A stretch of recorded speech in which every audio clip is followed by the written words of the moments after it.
ठीक है ठीक है ठीक है ठीक है, स्टार्ट करते हैं। हाँ अच्छा, पहला क्वेश्चन, क्वेश्चन नंबर 7 से आपका डाउट स्टार्ट हो रहा है, तो देख लेते हैं। ठीक है, क्वेश्चन क्या है, क्वेश्चन नंबर 7 पे चलते हैं। सबसे पहले क्वेश्चन नंबर 7, और इन बिटवीन अगर किसी का डाउट है तो मुझे बता देना। 7 पे चलते हैं। So question number 7 is predict the shape and the asked angle 90 degree और मोर और लेस। यही क्वेश्चन मैंने क्लास में ही करा दिया था, तो सेम क्वेश्चन।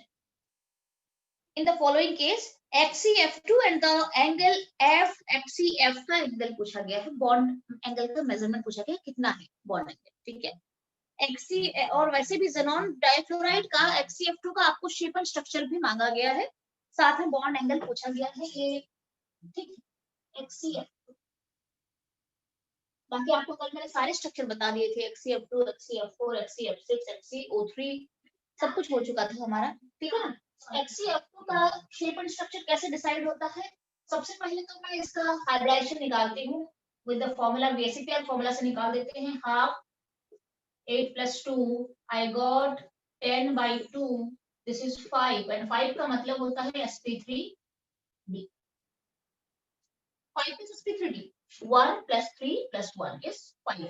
ठीक है, उसके बाद इलेक्ट्रॉन पेयर्स मेरे बनते हैं 5 एंड बॉन्ड पेयर्स मुझे निकालना है और लोन पेयर्स मुझे निकाल देना है। तो बॉन्ड पेयर साफ दिख रहा है, 2 सराउंडिंग एटम का मतलब बॉन्ड पेयर 2 हो जाएगा, और 5 - 2 is 3 is the lone pair। अब ये जो कॉम्बिनेशन है बॉन्ड पेयर और लोन पेयर का 2 3, इसे हम कहते हैं लीनियर स्ट्रक्चर कहते हैं।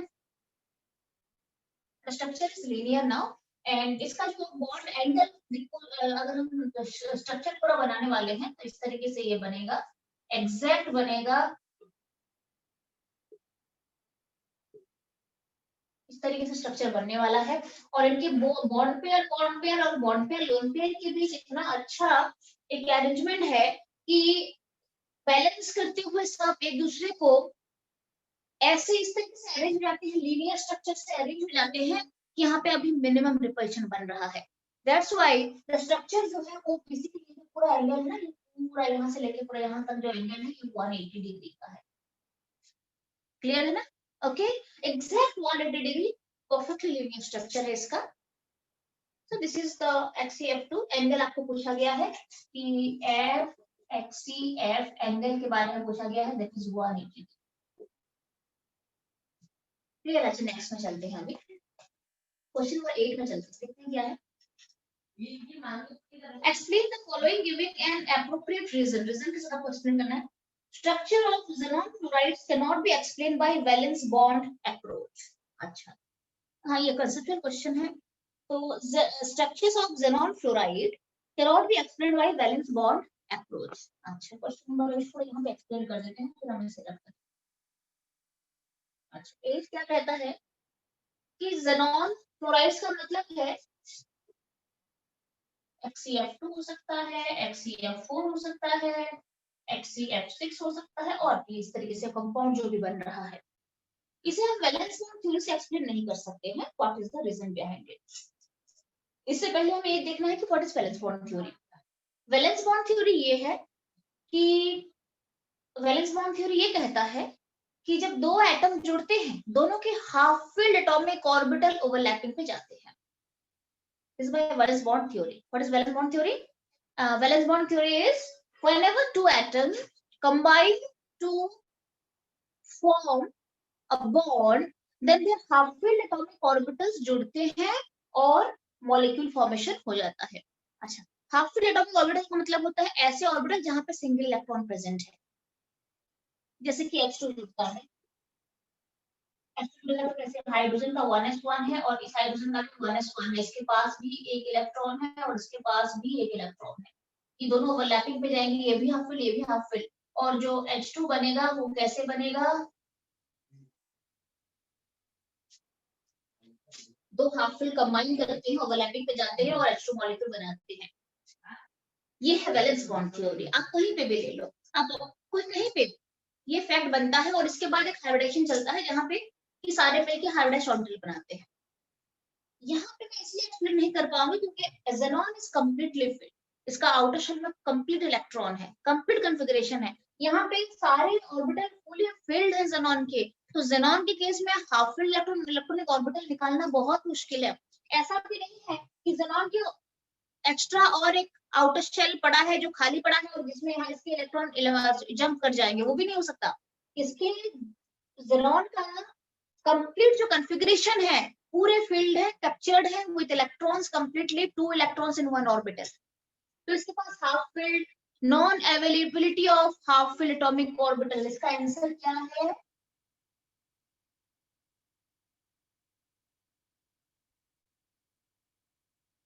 Non availability of half field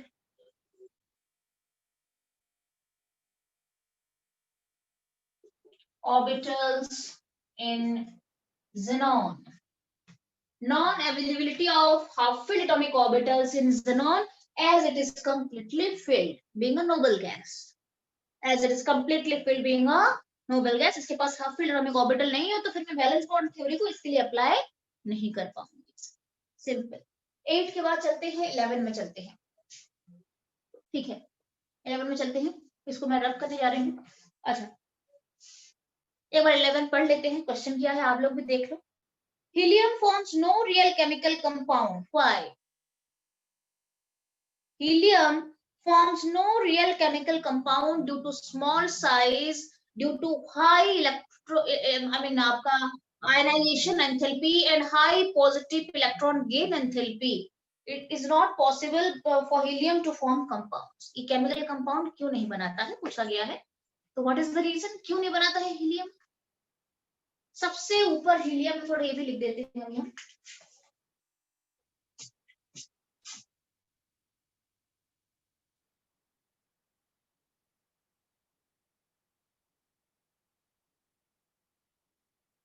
तो पूछा गया है हीलियम क्यों नहीं बनाता है? आपको पता है खाली एक ही कंपाउंड बनाता है, खाली Kr, क्रिप्टन में खाली एक ही कंपाउंड बनता है KrF2, और कुछ भी नहीं बनता है। और उसके बाद में इतना पढ़ा भी नहीं जाता है। ज़ेनॉन के बारे में पढ़ा जाता है और आपको उसका रीजन मैंने बताया था कि क्यों ज़ेनॉन जो है वो कंपाउंड बनाता है। तो आज भी मेरे ख्याल से डाउट है तो फिर उसी में फिर दोबारा चलेंगे। और रेडॉन का कंपाउंड भी RnF2 माना तो गया है, अभी तक प्रूफ नहीं हुआ है।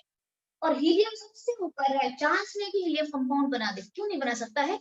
बिकॉज बहुत छोटा साइज है हीलियम का और साथ में आयनाइजेशन एंथैल्पी बहुत ज्यादा है और पॉजिटिव इलेक्ट्रॉन गेन एंथैल्पी बहुत ज्यादा है। So it is unable to take or add any electron or remove any electron. तो यहाँ पे ये जो है ये कंपाउंड फॉर्मेशन में बिल्कुल भी नहीं जाता है। Highly non reactive, the most non reactive element. Clear है? यही पूछा गया है helium forms no real chemical compound. क्या लिखना है? 3 पॉइंट लिखना है आपको। Very small size, high ionisation enthalpy and high positive electron gain enthalpy. That's why it doesn't form compounds, chemical compound, real compounds with other elements. ठीक है, ये 3 point को आप प्लीज नोट डाउन कर लो। फिर चलते हैं 19 में, चलते हैं 18 में, चलते हैं। ठीक है, ठीक है, 18 में चलते हैं। What happens when HCF6 is hydrolyzed? जब हम HCF6 को हाइड्रोलाइज करते हैं तो क्या क्या फॉर्मेशन होता है? तो आपको यहाँ पे मेरे ख्याल से 3 आपको यहाँ पे रिएक्शन दिखानी पड़ेगी और मैं आपको बता देती हूँ कि कौन कौन सी रिएक्शन दिखानी पड़ेगी। एक तो पार्शियल एसिड, तो वैसे 1 मार्क का क्वेश्चन है, बट यहाँ पे 2 तरीके का रिएक्शन होता है। HCF6 वाटर के साथ एक तो पार्शियल भी दिखाता है रिएक्शन और एक कंप्लीट हाइड्रोलिसिस भी दिखाता है। ठीक है, तो आपको दोनों यहाँ पे दिखाना पड़ेगा बिकॉज यहाँ पे बताया नहीं गया है कि पार्शियल है या कंप्लीट है। क्लियर है? तो इसको मैं रब करके बताती हूँ आपको।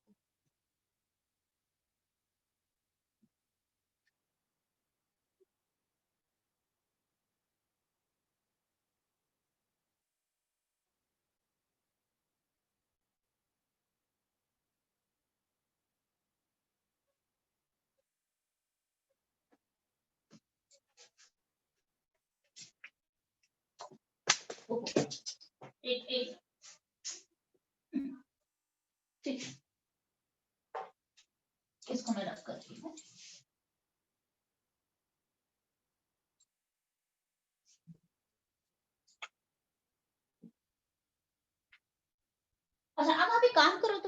नोट भी निकाल दो साथ में, क्योंकि आप रिएक्शंस कैसे लर्न करोगे, आपको नोट में मैं टिक करवा दूंगी ना, तो एग्जाम के लिए भी उस टाइम आप लर्न कर सकते हो। निकाल दो एक बार।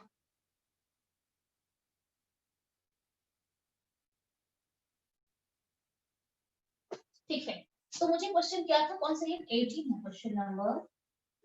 मुझे मिला है यहाँ पे कि XCF6 का हाइड्रोलिसिस करने पर मुझे क्या मिलेगा, व्हाट हैपेंस।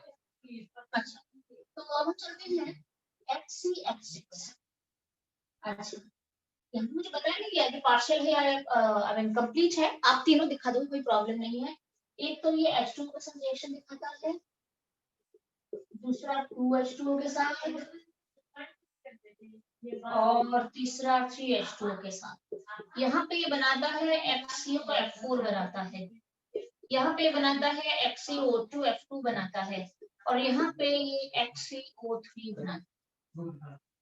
क्लियर है, ये मेरा डिविजन है, कंप्लीट अगर करना है तो शायद यहाँ पे 2HF 4HF and 6HF bye dot आ जाएगा। तो ये दोनों पार्शियल हाइड्रोलिसिस है, H2 और 2H2O, और ये कंप्लीट हाइड्रोलिसिस है। ठीक है, ये 18 है, 19 ठीक है। अच्छा, 19 क्या है, ये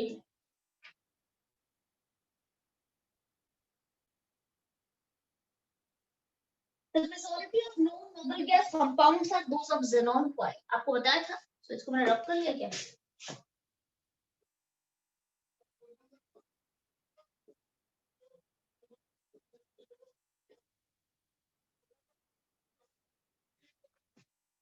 तो जो मैक्सिमम नोबेल गैस कंपाउंड्स हमारे पास हमारे नॉलेज में है वो जेनॉन का है। क्यों पूछा गया है, क्योंकि इन सारे में से ये तो रेडियो एक्टिव है, तो इन बाकियों के कंपैरिजन में देखो तो सबसे कम आयनाइजेशन एंथैल्पी जेनॉन का है। अच्छा, आप यहाँ पे ये भी एग्जांपल दे सकते हो, बिकॉज इसकी जो आयनाइजेशन एंथैल्पी है ये मॉलिक्यूलर ऑक्सीजन के आयनाइजेशन एंथैल्पी के साथ सेम हो जाता है। क्लियर है, और अगर आपको है तो दिखा भी सकते हो कि इसका 1175 किलो जूल पर मोल होता है, आप लिख सकते हो। इसका जो आयनाइजेशन एंथैल्पी है 1175 किलो जूल पर, सॉरी ये 70 होना चाहिए,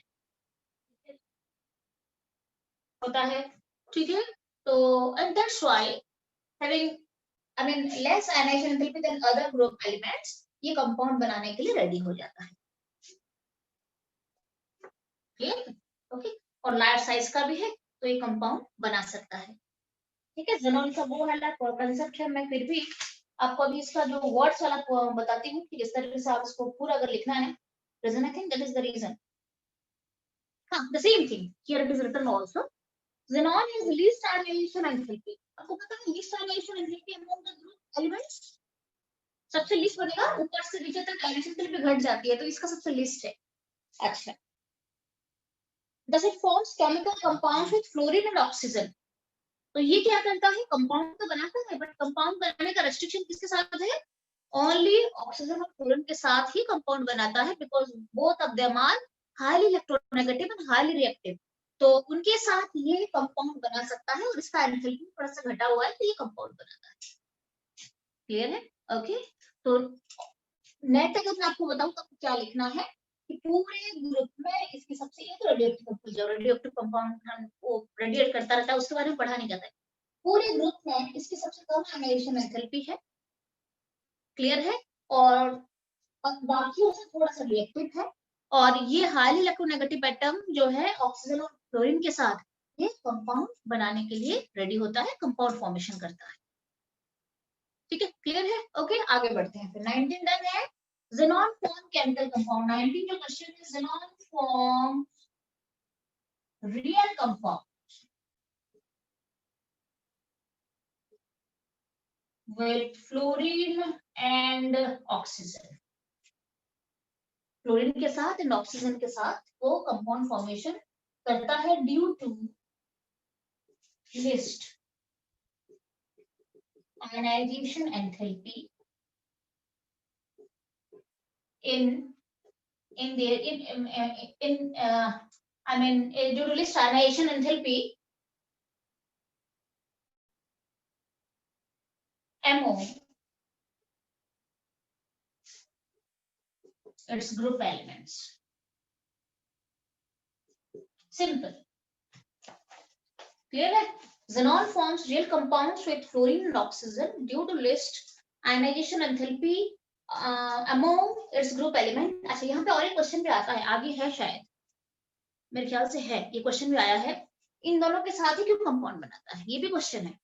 ये तो कंपाउंड बनाता है, ठीक है, उसका लिस्ट आयरेशन एंथैल्पी कंपाउंड बनाता है, इन दोनों के साथ ही क्यों बनाता है, बाकी बहुत सारे एलिमेंट्स हैं, आपको यहाँ पे क्या लिखना है, because these are highly reactive and most electronegative, this is the reason why it forms compounds. Okay, अच्छा 19 के बाद हम चलते हैं 21 में चलते हैं, ठीक है, 21 में चलते हैं, 19 के बाद 21 में चलते हैं, ठीक है। राइट केमिकल इक्वेशन, ये जो क्वेश्चन है, मैं अभी अटेंडेंस कितना टाइम बचा है और देखना एक बार, बचा होगा 15-20 मिनट, 7 मिनट बचा है, हाँ 7 मिनट बचा है ना, 7 मिनट बचा है, ठीक है, मैं अटेंडेंस ले लेती हूँ, फटाफट हो जाएगा, रेडी रहो फटाफट थोड़ा सा, मैं उसके बाद ये जो क्वेश्चन यहाँ से हम स्टार्ट करेंगे नेक्स्ट, उसमें कौन सा वाला क्वेश्चन है 21 मुझे कराना है, एक दो क्वेश्चन कर लेते हैं, कमिंग अभी जो आप आओगे ना अभी दोबारा, क्योंकि उसमें काफी सारे क्वेश्चन कराने हैं, सारे क्वेश्चन उसमें कराने हैं, ठीक है, तो फिर मैं वहां पे उस टाइम अटेंडेंस लूंगी, उसके बाद स्टार्ट करेंगे क्लास। 21 में करा देती हूँ आपको, थोड़ा सा देख लो आप। 21 ये है, right chemical equation when PtF6 and xenon are mixed together, simple है, मैंने आपको बताया था कल, क्वेश्चन नंबर 21 ये पूछा गया है, xenon और PtF6 जब मिलते हैं तो रिएक्शन बताओ, xenon plus platinum hexafluoride gives this plus PtF6 minus, ये कंपाउंड एक सॉल्ट टाइप का एक आयनिक कंपाउंड फॉर्मेशन हो जाता है Xe plus and PtF6 minus, this is the first compound derived for xenon, पहला कंपाउंड किसने डिराइव करा था, ये कंपाउंड किसने सबसे पहले डिस्कवर करा था, बार्टलेट, एंड बार्टलेट और नील बार्टलेट, उनकी डिस्कवरी है, पहला कंपाउंड ये फॉर्मेशन हो गया xenon PtF6 माइनस, क्लियर है, ये क्वेश्चन है। 21 के बाद हम चलते हैं 22 में चलते हैं, यहाँ पे है, ठीक है, देख लेते हैं कितना क्वेश्चन हो जाएगा, अच्छी बात है ना। अच्छा 22 now why do some noble gases forms compounds with fluorine and oxygen only, अभी मैंने कहा था कि ये क्वेश्चन भी दे सकते हैं, यहाँ पे कहा था कि why only with fluorine and oxygen, question आएगा डेफिनेटली कहा था, और आपका डाउट भी है वो, ठीक है, तो अभी क्या लिखोगे आंसर मुझे एक बार बताना, why, मैं आपको रिपीट करती हूँ question, why do some noble gases, some noble gases का मतलब क्या है, मोस्टली xenon, बाकी तो कंपाउंड बनाते ही नहीं है, xenon कंपाउंड फॉर्मेशन करेगा, और आपको यहाँ पे पूछा ही गया है कि why do some noble gases form compounds with fluorine and oxygen only, what is the reason, because they are highly reactive and most electronegative, पहले most electronegative लिखोगे फिर reactive लिखोगे, because they are highly they are most electronegative, fluorine and oxygen, and also highly reactive elements, that's why they form compounds with xenon, you can write it, लिख दोगे, clear है ना, क्या बता लिखवाना पड़ेगा, हो जाएगा, क्यों नोबल गैस जो है वो ऑक्सीजन कंपाउंड बनाता है, because they are highly electronegative and highly reactive, ये दो चीजें लिखनी है, क्या लिखनी है आपको, क्लियर ना। आज हम आगे बढ़ते हैं, 22 के बाद मेरा आ चुका है 24 पे जाना मुझे, ठीक है, ओके 24 में चलते हैं, इन बिटवीन अगर किसी को और भी डाउट है तो निकाल के रख सकती हो, ठीक है।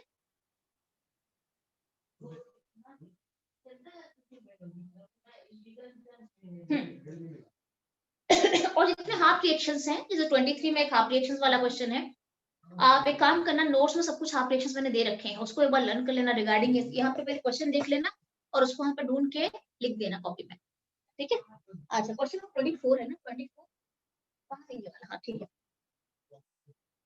how does xenon atom form compounds even though the xenon atom has a closed shell electronic configuration, मतलब noble gas configuration, closed shell electronic configuration, जो अभी मुझे जो अंकित पूछ रहा था, क्लोज्ड शेल इलेक्ट्रॉनिक कॉन्फ़िगरेशन का मतलब है कि we are comfortable in them, complete electronic configuration, noble gas configuration, ठीक है।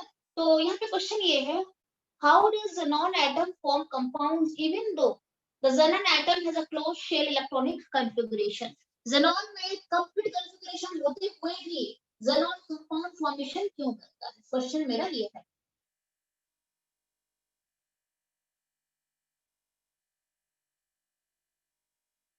सेम आंसर है अभी आपको जो मैंने बताया था, क्योंकि इसका साइज बहुत बड़ा हो जाता है ज़ेनॉन का, और ग्रुप एलिमेंट में अगर मैं आगे बढ़ूँ तो इसकी जो आयनाइजेशन एंथैल्पी है वो बाकियों से घट गया होता है तब तक।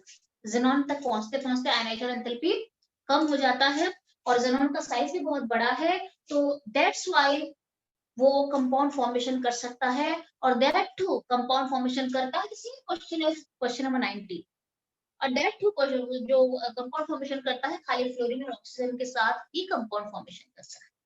सेम थिंग ज़ेनॉन के बारे में अगर क्वेश्चन पूछा जाए कि क्यों कंपाउंड फॉर्मेशन करता है, large size and small ionization least ionization enthalpy in its group, ये दो रीजन लिखना है आपको। ठीक है, अच्छा यहाँ पे क्वेश्चन ये भी आता है कि नील बार्टलेट को कौन सी चीज इंस्पायर करा था ज़ेनॉन को लेके, क्लियर है ना? उसमें फिर आपको क्या लिखना है, उसमें आपको फिर लिखना है कि इसकी जो आयनाइजेशन एंथैल्पी है that is equal to the ionization enthalpy of molecular oxygen. वो आपको उस पॉइंट को वहां पे लिखना है अगर ऐसा क्वेश्चन पूछा जाए तो। क्लियर है? ओके, तो किसका आंसर किस तरीके से रिप्रेजेंटेशन हमें देना है वो देखना पड़ेगा। यहाँ पे क्या लिखना है, यहाँ पे क्वेश्चन पूछा गया क्यों क्यों फॉर्मेशन करता है, due to least ionization enthalpy. Clear है? And large size. कैसे पहले पता चला कि हाँ ऐसे कंपाउंड बन सकता है, फिर आपको जाना है आयनाइजेशन एंथैल्पी को कंपेयर करना है ऑक्सीजन का और इसका, और फिर उसमें लिखना है आपको। शायद आगे क्वेश्चन होगा भी, मैं देख लेती हूँ। 24 is done, 24 is done. Same question is 29 19 19 का और 24 का आंसर बिल्कुल सेम है, अब एक बार चेक कर ले, एग्जैक्टली सेम। अच्छा अब हम चलते हैं 24 के बाद कौन सा क्वेश्चन मुझे बता देगा। 46 है, ठीक है 46 है। तो इन बिटवीन भी आप छांट के रख लेना, अभी जो अभी ये सेशन खत्म हो जाएगा ना, आप इन बिटवीन बाकी क्वेश्चन भी छांट के रख लेना अगर डाउट है तो। 46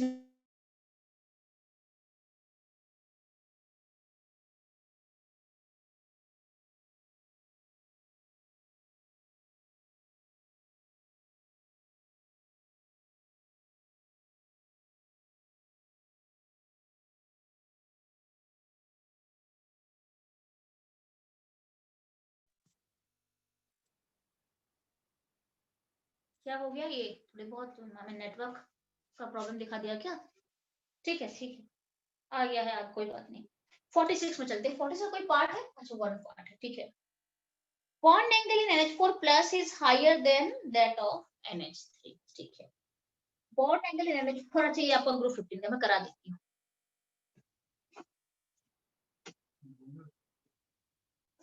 मैं रख कर लेती हूँ पहले, हम इसे फिर करेंगे।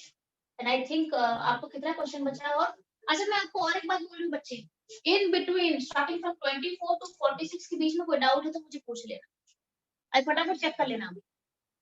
अभी ऑफ हो जाएगा टाइम, तब आप नेक्स्ट आओगे तो रेडी करके रखना क्वेश्चन, ठीक है। और मेरा अभी जो क्वेश्चन है NH4 बिल्कुल सिंपल बेसिक थ्योरी यूज करके सॉल्व करना है इसको।